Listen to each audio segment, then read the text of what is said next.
the first and last thing on my mind, each and every day. You are the first and last thing on my mind, each and every day.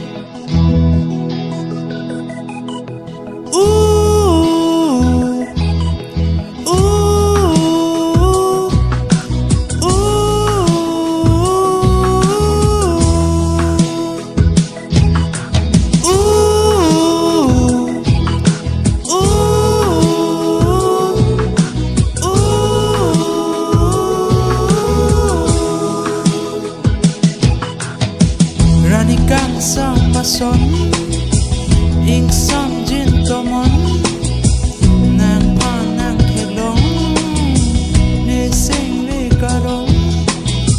Ranikang sang ason, ing sang jin tomon, nang panang helong, ne sing le karong.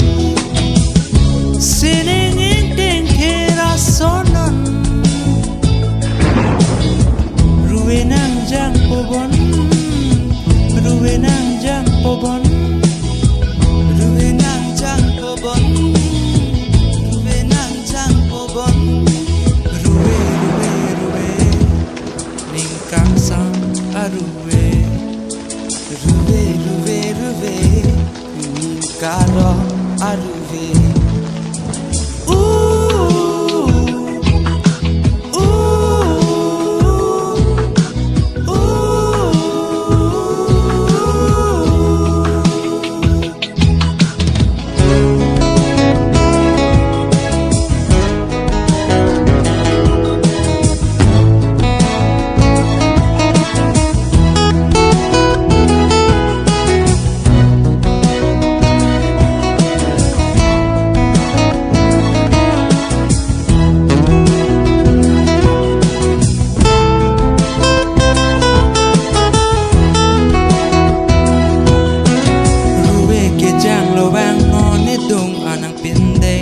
Che pacham rinon long re sing jam long de ji okang hon nang ning che pathi rinon ruwe ke jam lo wang non ni anang pinde che pacham rinon long re sing jam long de ji okang hon nang ning che pathi rinon ne sing me